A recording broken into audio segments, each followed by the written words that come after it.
Hello बच्चों, कैसे हो। आज अपन एक्सरसाइज नंबर 1.2 करेंगे।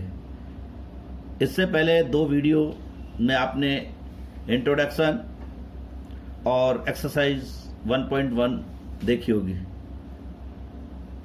इस एक्सरसाइज को करने से पहले बच्चों रियल नंबर में बच्चों रेशनल नंबर्स और इरेशनल नंबर्स दोनों शामिल हो जाते हैं।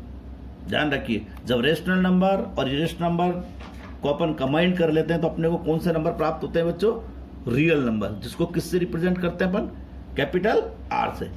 ठीक है बच्चों, अब आप ध्यान रखिए, जो अपन अब तक कह रहे थे ये नंबर लाइन है, अब इसको अपन क्या कह सकते हैं? रियल नंबर लाइन भी कह सकते हैं। Is that clear? यानी कि आपको रेशनल नंबर्स भी और इरेशनल नंबर्स भी इस रियल नंबर लाइन पर मिल जाएंगे। क्लियर? समझ में आ रहा है? और मैंने कहा था कि रेशनल नंबर कौन से होते हैं जिन्हें अपन किस फॉर्म में रिप्रेजेंट करते हैं बच्चों? P/Q। यानी जो कोई भी नंबर जो P/Q यानी एक फ्रैक्शन में लिखा जा सकता है उसको अपन कौन सा नंबर कहते हैं बच्चों? Rational number. और जिसे नहीं लिखा जा सकता वो कौन सा नंबर कह रहा था? Irrational number. जैसे एग्जाम्पल देख लीजिए, √2 है, √3 है, √5 है। ये सारे ऐसे एग्जाम्पल है जिसे मैं P/Q में नहीं लिख सकता। बट आपने देखा होगा √9 है, √9 को मैं कितना लिख सकता हूं? 3।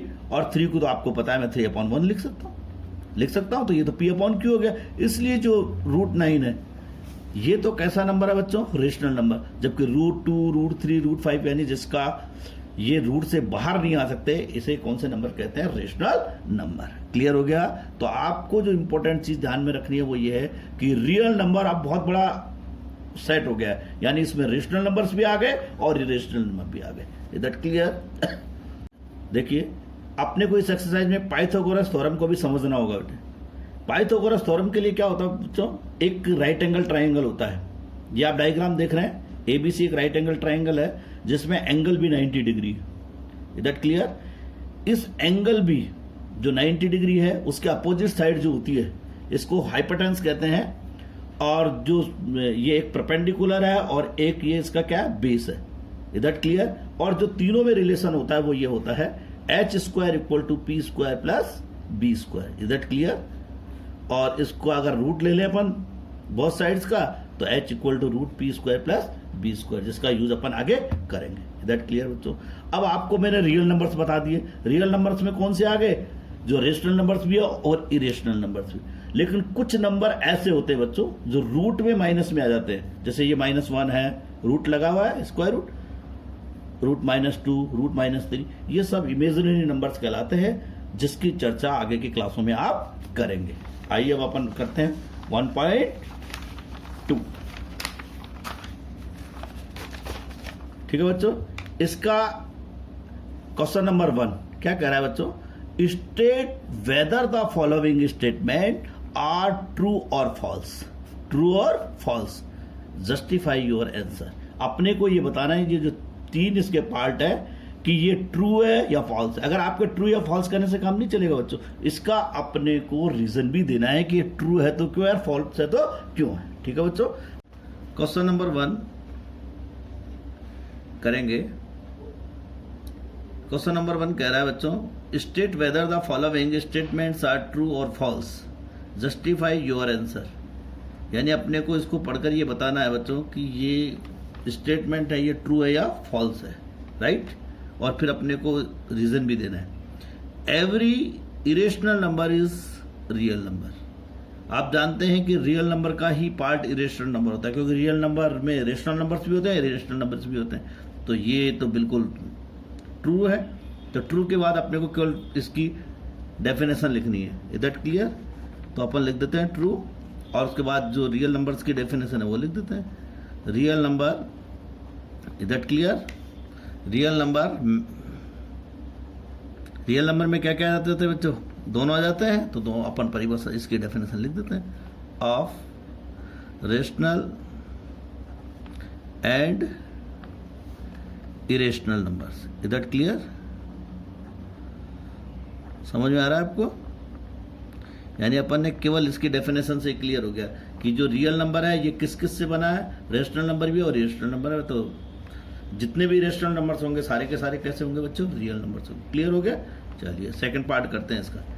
ये कह रहा है बच्चों, every point on the number line is of the form root m where m is a natural number. पहले अपन समझ लेते हैं, ये आपके नंबर लाइन है, इज दैट क्लियर बच्चों? इसको रियल नंबर लाइन भी कहते हैं, मैंने आपको बताया था। 1 2 3 ऐसे है, और ये -1 है, ये -2 है, -3 है, इज दैट क्लियर? अपने को ये रिप्रेजेंट करना है।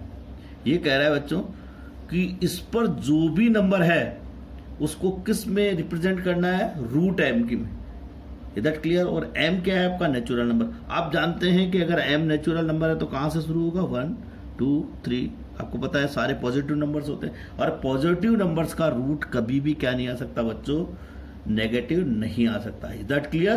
तो ये तो क्या हो गया आपका, फॉल्स हो गया, क्योंकि ये क्या कह रहा है, रूट एम का मतलब ये, और इससे अपने को क्या लाना है, नेगेटिव लाना है, इज दैट क्लियर? ये कह रहा है every point on the number line is one of the where m is natural number. और आपको पता है कि अगर मैं ये रख दूं तो उससे नेगेटिव, जबकि आपकी जो नंबर लाइन है इस पर नेगेटिव नंबर भी होते हैं, इज दैट क्लियर? तो अब अपन इसको ऐसे लिख देंगे, ऑल नेगेटिव नंबर्स, जितने भी नेगेटिव नंबर्स हैं, ध्यान रखिए बच्चों, ऑल नेगेटिव रियल नंबर्स कर लीजिए, रियल नंबर्स कैन नॉट, ध्यान करिए बच्चों, नहीं लिख सकते आप, cannot be written as, किसकी फॉर्म में नहीं लिख सकते बच्चों, एम, देयर। और एम पर क्या कंडीशन है वो लिख दीजिए, वेयर एम कैसा नंबर है आपका, is a natural number, is that clear? समझ में आ गया बच्चों? यानी आपके जो ये दिख रहे हैं -1 है, -2 है, -3 है, राइट, ये रूट एम नेचुरल नंबर है तो कभी भी नहीं आ सकता। और जो इसका थर्ड पार्ट कह रहा है, every real number is an irrational number, ठीक है बच्चों? तो ये कह रहा है real number is irrational number, right? तो ये क्या है बच्चों आपका, फॉल्स। ये क्या है आपका, फॉल्स, राइट? अब कैसे फॉल्स है, मैं अब आपको एक एग्जांपल देके बता रहा हूं, इज दैट क्लियर? तो आप समझ में आ जाएगा। जैसे आपके पास 2 है, अब 2 आप जानते हैं कैसा नंबर है, रियल नंबर है, इज दैट क्लियर? अरे 2 कैसा नंबर है, रियल नंबर। और रियल नंबर को हमेशा किस में रिप्रेजेंट किया जा सकता है, P अपॉन Q की फॉर्म में। ये आपका क्या है, इंटीजर है, ये भी क्या है आपका इंटीजर। और जो P अपॉन Q की फॉर्म में रिप्रेजेंट हो जाता है वो इरेशनल नंबर होता ही नहीं, इज दैट क्लियर? समझ में आ रहा है? यानी 2 रियल नंबर तो है आपका, लेकिन इरेशनल नंबर नहीं है। तो अपन क्या लिख सकते हैं, 2 is real number, is that clear? 2 is real number but not, कैसा नंबर नहीं है बच्चों, इरेशनल नंबर नहीं है, इज दैट क्लियर? आ गया समझ में? क्योंकि मैंने इसको किस फॉर्म में रिप्रेजेंट कर दिया, P अपॉन Q की फॉर्म में। आप लिख भी सकते हैं P अपॉन Q की और Q not equal to 0। Clear हो गया? यहां भी आप फॉल्स लिख दीजिएगा, मैंने बोल तो दिया। चलिए नेक्स्ट क्वेश्चन करते हैं, सेकंड।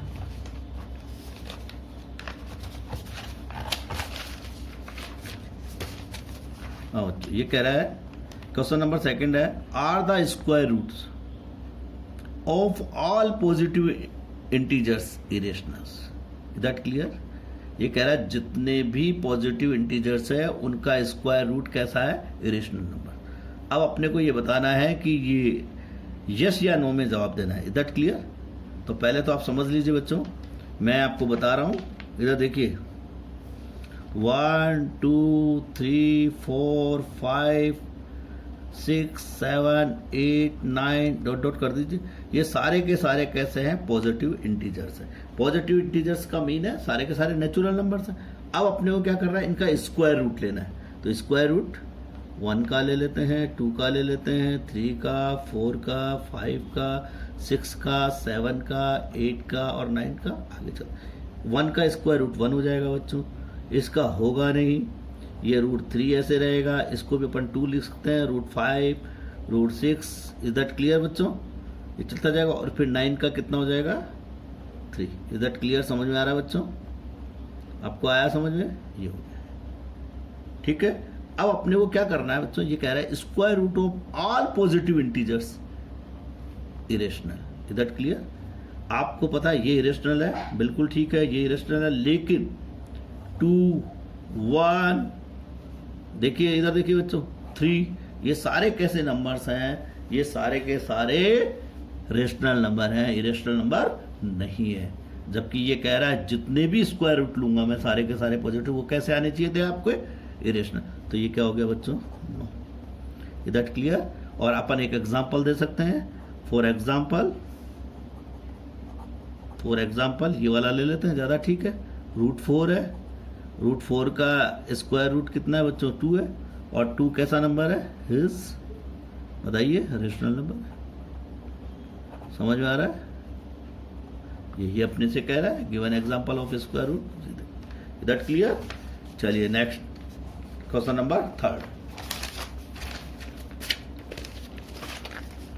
ये कह रहा है बच्चों, show how √4 can be represented on the number line. यानी अपने को क्या करना है? √5 को नंबर लाइन पर रिप्रेजेंट करना है। ठीक है बच्चों?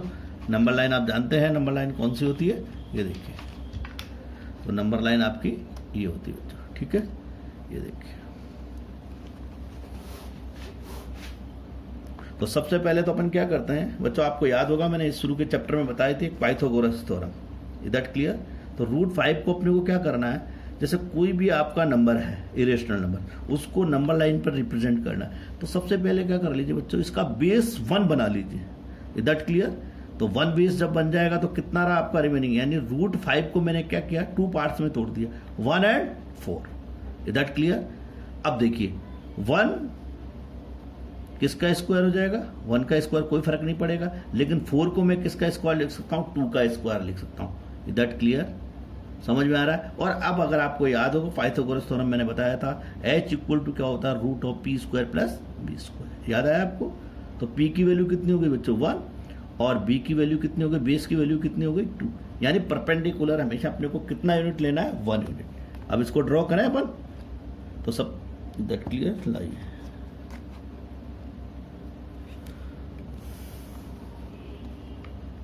देखिए बच्चों, सबसे पहले अपन क्या करते हैं, एक नंबर लाइन ड्रॉ कर लेते हैं।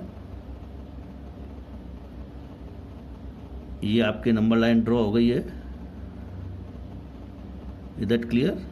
और एक जगह क्या ले लेते हैं बच्चों? जी, इज दैट क्लियर हो गया? समझ में आ रहा है आपको? और एक एक यूनिट पे अपन क्या करते हैं? 1, समझ में आ रहा है बच्चों? 2, 3, 4 इसके लगा देते हैं। ये हो गया आपका, ये हो गया, ये हो गया। ठीक है बच्चों? और साइड में क्या लगा दीजिए, तो ये कहाँ तक जाएगा? इन्फिनिटी तक। Is that clear? समझ में आ रहा है बच्चों? ये क्या हो गया? 1, ये 2, ये 3। क्लियर? अब अपने को क्या करना है? बेस कितना लेना है आपको? बेस कितना चाहिए आपका? 2 यूनिट। Is that clear? आपको एक राइट एंगल ट्राइंगल बनाना है जिसका बेस कितना होना चाहिए? 2। तो अपन ने क्या किया? 2 बेस ले लिया। दैट क्लियर हो गया बच्चों? ये अपना हो गया 2 यूनिट। अपने क्या ले लिया अपन ने? बेस। ये यहाँ आ गए अपन। That clear? अब इस पर क्या करेंगे अपन? 90 डिग्री का एंगल मेक करेंगे, परपेंडिकुलर बनाएंगे। ठीक है बच्चों? तो आपको प्रोटेक्टर एंड कंपास काम में लेना है बच्चों, और उससे इस पर कितने डिग्री का एंगल बनाना है? 90 डिग्री का। समझ में आ रहा है बच्चों?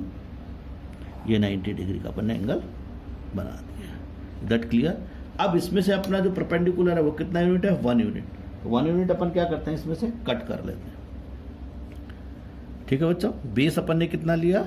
2, और परपेंडिकुलर कितना? 1। तो अपन इसको क्या कर लेते हैं? ये 1 मेजर हो गया। Is that clear? इसमें से इसको क्या कर देंगे बच्चों? कट कर देंगे। हो गया कट? और अब इसको ज्वाइन कर देते हैं O से।